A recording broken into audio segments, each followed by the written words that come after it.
presentations. I appreciate you coming here to support the presenter. It's a very important part of the CMS tradition, and we are moving into, this is the penultimate day of senior oral defense, so I'm glad that everyone can be here to support Gabby as she presents. I want to remind people that they should use technology responsibly during your presentation. So if you have a cell phone with you, make sure that you put it on vibrate, okay?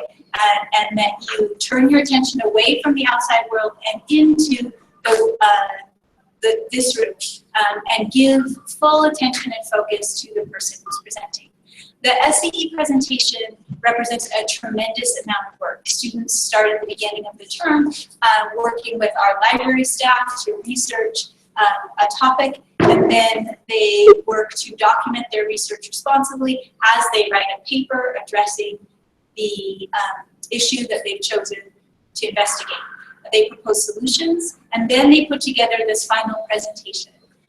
Okay, each student has a different area that they find the most challenging. Hi, welcome. It's been very interesting for me to watch that unfold in the classroom and the ways that different people support each other over the course of the process. So this young woman is a student who has confessed to me that she spends a lot of her time reading things that are not assigned for school. And this is one of the things I find most endearing about Gabi Ocampo. Her name, by the way, is spelled without a comma between the O and the C. Gabi.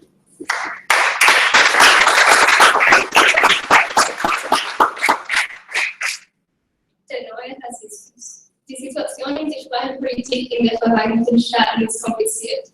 Zweisprachigkeit wird zunehmend angegriffen, da mehr Menschen die Durchführung einer offiziellen englischen Politik unterstützen und behaupten, dass die englische Sprache durch eine Bevollmächtigung der Grundlage der amerikanischen Identität in Gefahr ist.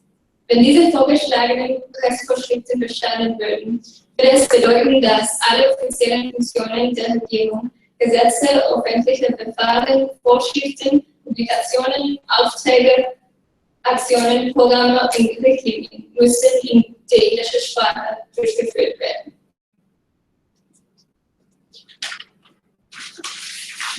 Hello, my name is Gabi Ocampo. This term I researched the status of bilingual education in the United States and the prejudices behind the opposition. The title of my senior oral defense presentation is The New Racism, the Politics of Bilingualism. Assuming that none of you speak German, you're all just launched into an unfamiliar situation where you cannot understand what was being said. This is what emerging English-only legislations are causing for limited English proficient persons throughout the U.S. Now my piece is the language you will all understand.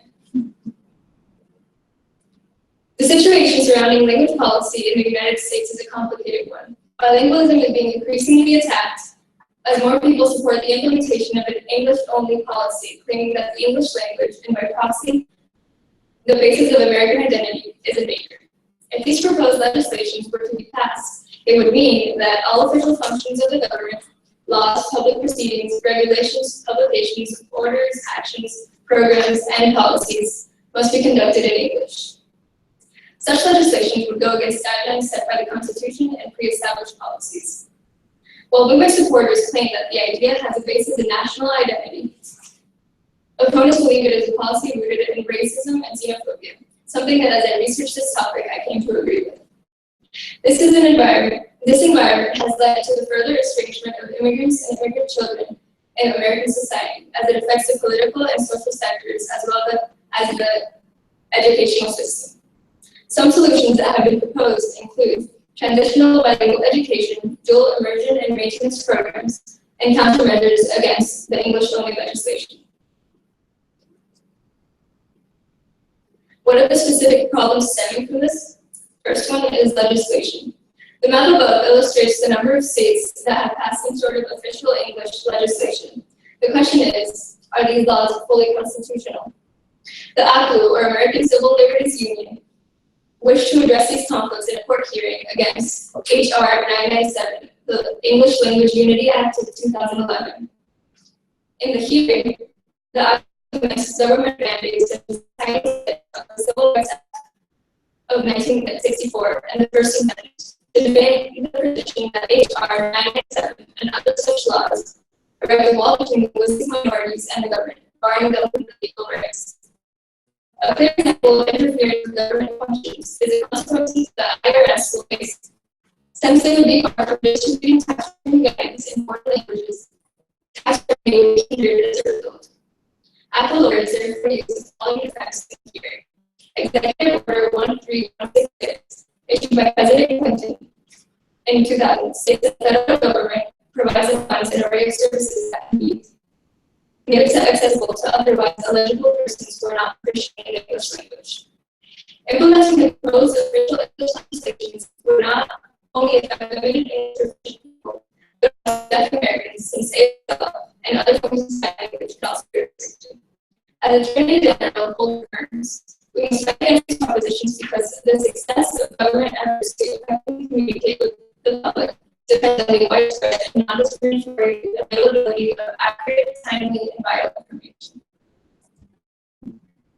The implications of these laws on minorities are vast and because the negative slight shown upon bilingualism in recent decades, immigrants and immigrant children have been increasingly forced to fully assimilate their language, their culture, and important aspects of their identity in the process. In America Just Entry, many who observes that children use their mother tongue at a far higher rates than they their second language. This phenomenon, which earlier explains, is one in which learning a second language means losing the first. This is currently made in terms of an environment where the native tongue is allowed to advance along with the acquired one. An environment that causes a deficit in the child's ability to utilize language. This deficit could and also does contribute to a poor performance in learning endeavors since they do not have the right tools to get ahead in education. Also, language also causes a gap in family dynamics. It is widely accepted that children acquire language much faster than adults can. Meaning, immigrant children are learning English and writing mother tongue at a faster rate than their parents. This inability to communicate within the family explains the passing of values, knowledge, and culture, which has a negative impact on the children's development. Now, the child is not only shunned from society due to their immigrant status, they are also alienated from the family and community. What is the English-only support? The following justifications. National unity is a growing justification for supporting the English-only movement. The claims are that English is always a language, the resolver of conflicts and diversity. A diverse nation, essential to both social mobility and economic advancement. While this is true, English is a good skill to have to get around in the United States, English has never been a significant factor of national unity in this country, since considering the country as no official language. America is a nation founded by immigrants from different linguistic backgrounds influenced by African tradition of slaves, multi-cultural cultures. The United Americans through the centuries is a shared set of values and an emphasis on freedom, something that this movement contradicts. Many people join this cause for official English because they fear English language is in danger. But this is a fear based on no concrete evidence. Most of the criticism stems from the claims that Asian minority immigrants, most notably East Asian and Hispanic communities, are more unwilling to learn English than their earlier counterparts. A group called English First is very direct in their judgment, claiming that, tragically, many immigrants these days refuse to learn English. They never become productive members of American society. They remain stuck in a linguistic and economic ghetto, many living off welfare and costing working Americans millions of tax dollars each year. These claims are unfounded and merely perpetuate harmful stereotypes. Research shows that recent immigrants have obtained higher level of English than earlier groups of immigrants, and the number of non-English speakers is 5 times less than it was a decade ago. To put the statistic into perspective, in his Bilingualism article, Number explains that more than 97% of Americans speak English well, a level of linguistic homogeneity unsurpassed by any other large nation in history. And as Beamer of PBS states in her article, a 3-generation pattern that facilitates this is formed. The adult immigrants that enter the country struggle with learning English, but then the second generation children often grow up bilingual, picking up English in school and the community while speaking the minority tongue at home. The third generation children tend to lose the language of their grandparents, speaking only English and erasing the issue of bilingualism. The facts do not show any indication that the English language is in danger, and claiming such is rather ridiculous in a world that increasingly prioritizes English, even in international contexts. These have been claims as to why the movement was created, but through my research I uncovered some other reasons. U.S. English, which can be considered the leading organization regarding this issue, was formed during a time of rising immigration due to the lift of many immigration quotas. It is also a time where the tide shifted and there was a significant increase in non-European immigrants compared to the previous waves of immigration. Jonathan Brown reinforces this fact in the International Journal of Discrimination and Law by saying that although there has always been reservations regarding the use of foreign languages in the U.S., the growing support for official English correlates with the increase in Latin American immigrants in the 1980s. The correlation between anti-immigration sentiment and English-only movements is further shown through the side projects of U.S. English leaders, namely John Tanton. The chairman of U.S. English until 1992, John Tanton, also founded the Federation of American Immigration Reform, FAIR, centered on restricting immigration that also shares a suite of offices, a multimillionaire benefactor, a general counsel, political action committee treasurer, a direct mail wizard, a writer publicist, and of course, John Tanton, a CEO with U.S. English.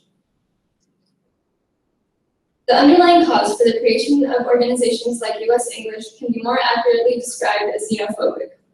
Since the beginning, this movement has been constantly connected to suspicious entities. The benefactors of this organization have also been supporters of questionable causes. For example, FAIR's third largest donor, Pioneer Fund, was dedicated to race betterment through eugenics, practical population control by influencing those forces which govern immigration and sterilization of degenerates. All very similar goals to the ideals of Nazi program encouraging the proliferation of the Aryan race.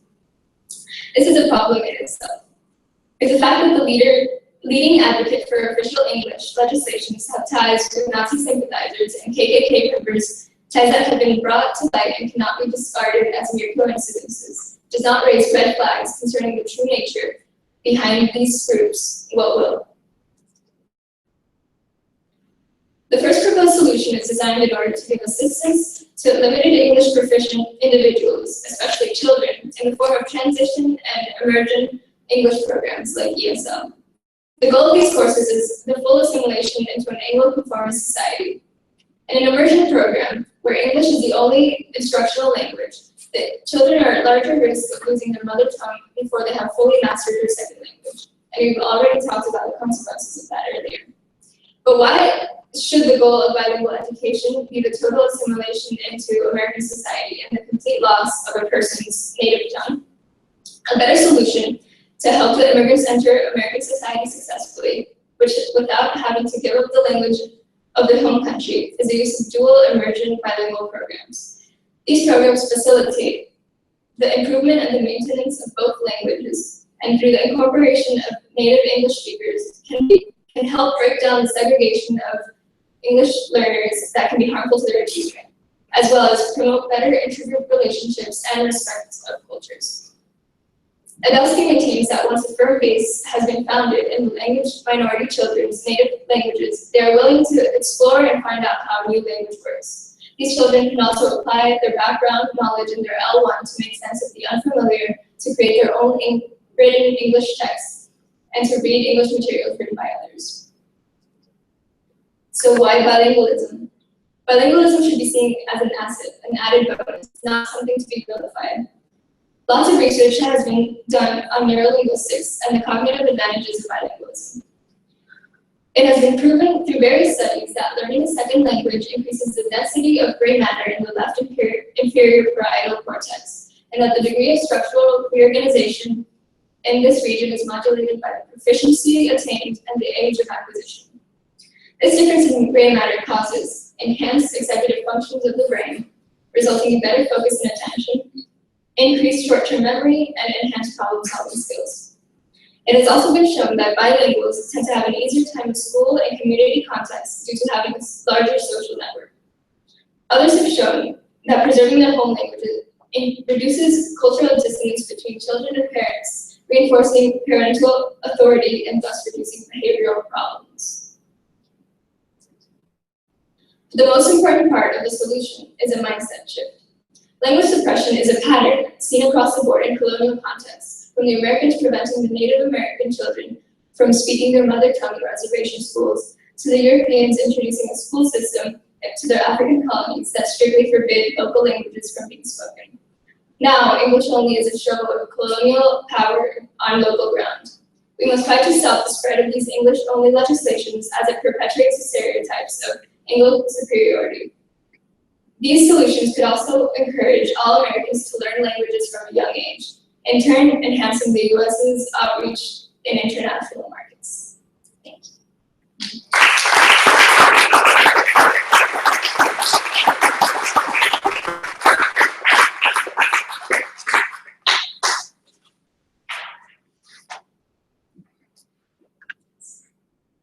What are some other benefits of being bilingual? As you can see on the chart, it reduces the risk of dementia as well as improves the chances of job acquisition. And in a study I read in Gandhara, Rethinking Bilingual Instruction, it is said that a higher percentage of bilingual minority children graduate than their non-bilingual counterparts. Do some languages have better effects, or do just knowing another language with your mother tongue provides the same effect? Any language provides the effect of enhancing brain functions, because your brain is learning to function in two completely different structural processes. So any language has its benefits. I understand that your research focused on that sort of quote-unquote problem of bilingualism, but did you come across anything about the problem of monolingualism? And so many people who talk to the U.S. wish that they spoke Canada and wish we had better programs for learning that language. Did you come across any research on that? I came across something that said that until recently it was believed that learning a second language at a young age was harmful to the brain, but recently it was proven that it obviously isn't true. And in the U.S. right now, you can only start a second language in school. I think it's sixth grade. But it's better to learn a second language before puberty, so that obviously hasn't worked out.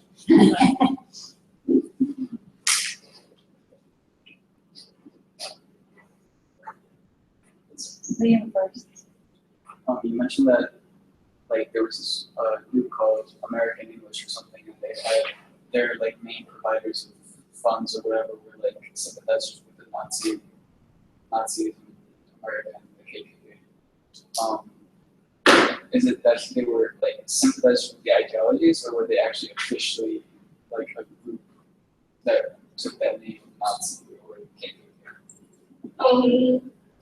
There were some benefactors that were official KKK members, and you can read more about it in the book Hold Your Tongue by James Crawford, and I think the chapter is called Hispanophobia. And with the Nazi sympathizers, it was, as I said, a group called Pioneer Fund that had very similar ideologies to Nazi groups trying to eliminate non-wanted individuals. Gabby, what about the psychological effects of monolingualism and of bi or trilingualism? How does it affect people's attitudes toward language? it wasn't really in my research, but in my opinion, monolingualism kind of accentuates the fact that your language is the most important, like not wanting to learn any other language because you're fine with the one you have, kind of enforces that sense of superiority. I thought it was interesting that you talked about the fact that bilingualism reduces cultural distance, and a lot of people who oppose it are actually connected to anti-immigration legislation, so it might actually have its roots in xenophobia as much as anything else, like the psychological stress we feel when encountering the other. I thought that was very interesting. My question though is it also a class issue? Because I have witnessed quite often, like, for example, you all are enrolled at this private school where you pay a tuition in order to become fluently bilingual. And the same thing happens in the US with, students of privilege.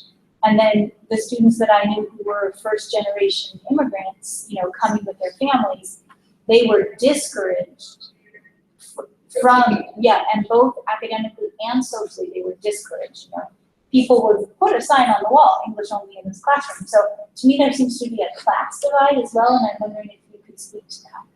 Yeah, definitely. Since it's more associated with immigrants and their children, immigrants, when they first get there, tend to not do as well because of, they're adapting to a new culture, a new situation. So it really does come with a connection of like anti-immigration. Right? So I think the class struggle really plays a part in this too. Is there a way to bridge that gap? Is there a way to make it so that the student from Mexico who's not in the country legally is in the AP Spanish class at the high school? Like, how do we? One thing with the dual immersion programs is that they would take, let's say, immigrant children whose native language is Spanish, and then they would take students, American students, with English as their native tongue, and just like put them in a classroom setting and teach them in both languages, so that the English students attain Spanish, and then the Spanish-speaking students can also attain English, And while developing both does languages. the research show that it's effective approach?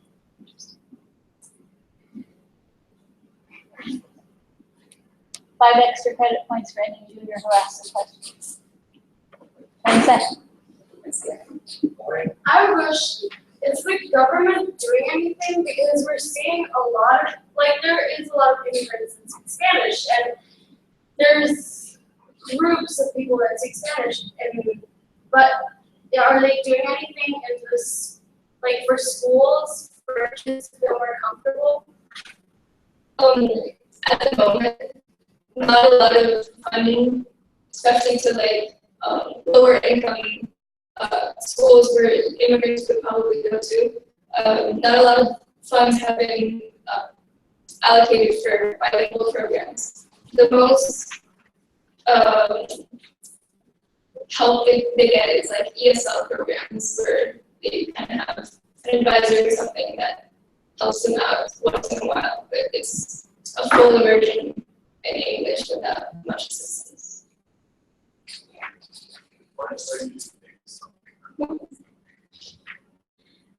You only get 3 points for that.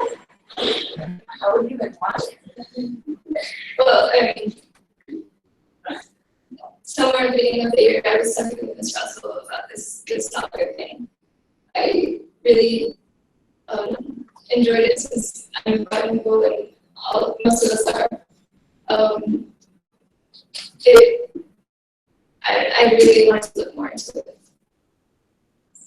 You mentioned the beginning that both we heard in the quarantine jobs, but I imagine no one sort of react. No one sort of just must be there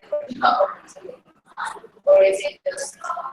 Well, obviously there's going to be more in-demand languages, but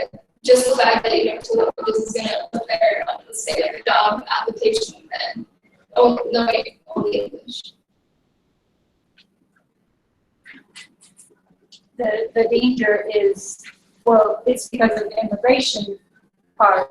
And I want to say, I don't know if you ran across this, but I think it's fascinating in the research I've read that says that people in the United States who are, you know, perceived to be of immigrant status, perceived to look other than the person doing the interview.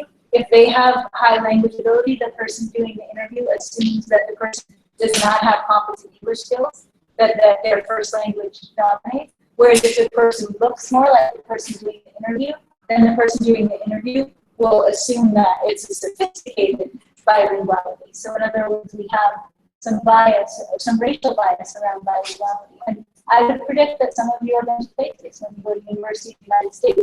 People are going to speak very slowly to you. So surprised. Yeah, or and when they understand that you're actually bilingual, like it's very interesting.